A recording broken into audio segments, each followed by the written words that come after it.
नमस्कार, माधुरीज किचनमध्ये तुमचं खूप मनापासून स्वागत आहे. आज मी तुम्हाला छान असा कैरीचा मुरंबा करून दाखवणार आहे. मुलांना शाळेत द्यायला डब्यामध्ये भाजी पोळीसोबत छान वाटतं. जेवताना सुद्धा आपल्याला वाटलं तर आपण चमचावर घेऊ शकतो. खूप मस्त लागतो आहे ना. चला आपण रेसिपीला सुरुवात करूया. कैरीचा मुरंबा करण्यासाठी इथे मी अर्धा किलो कैऱ्या घेतलेल्या आहेत.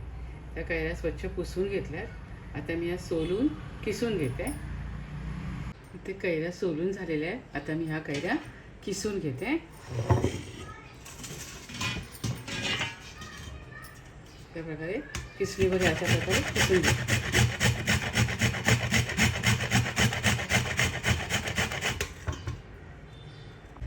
अर्धा किलो कैरीसाठी मी अर्धा किलो गूळ घेतलेला आहे.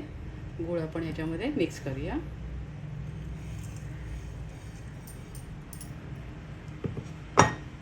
थोडी दालचिनी आणि वेलची आहेत त्या ह्याच्यामध्ये घालूया. हे ऑप्शनल आहे आणि हे सारं आपण मिक्स करून घेऊया.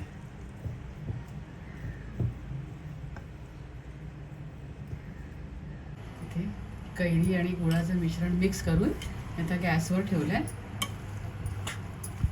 हळूहळू गूळ वितळायला सुरुवात होते.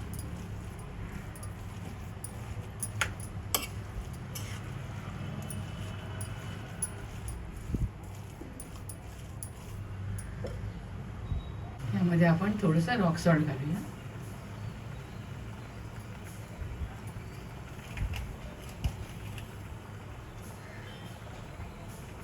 इथे गूळ आता वितळायला सुरुवात झाली आहे.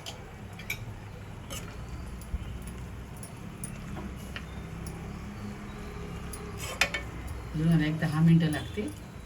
त्यावर मी झाकण ठेवते.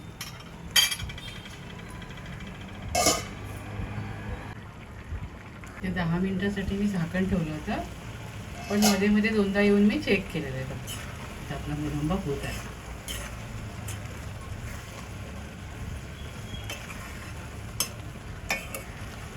अजून आपल्याला एक 5 मिनिटं लागते. आपला मुरंबा इथे तयार झालेला आहे. एकदम रसरशी दिसतोय ना, आणि चवीला पण फार छान झालं, अप्रतिम झालं. आता कैऱ्या बाजारात छान येतात. तुम्ही सुद्धा असा मुरंबा करा घरी. तो सीझन आहे ना कैरीचा, आणि करून ठेवायचा.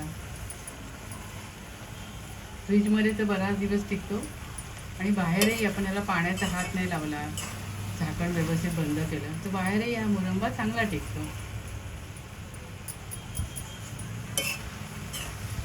मुरंबा आता तयार झाला आहे. मी आता गॅस बंद करते. मस्त झालं आहे.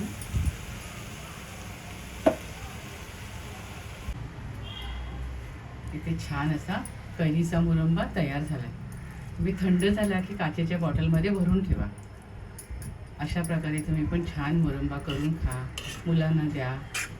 खूप मस्त लागतो, आणि मुलांना डब्यासाठी तर खूप छान आहे. जाम वगैरे देण्यापेक्षा असा मुरंबा मुलांना करून दिलात ना तर खूप छान होईल, आणि मुलांना चांगलं खाल्लं जाईल. तुम्ही सुद्धा अशा प्रकारे मुरंबा करून खात राहा, आनंदी राहा. स्वतःची काळजी घ्या, आणि माझे व्हिडिओ पाहत राहा. शेअर करा, लाईक करा, आठवणीने सबस्क्राईब करा. धन्यवाद.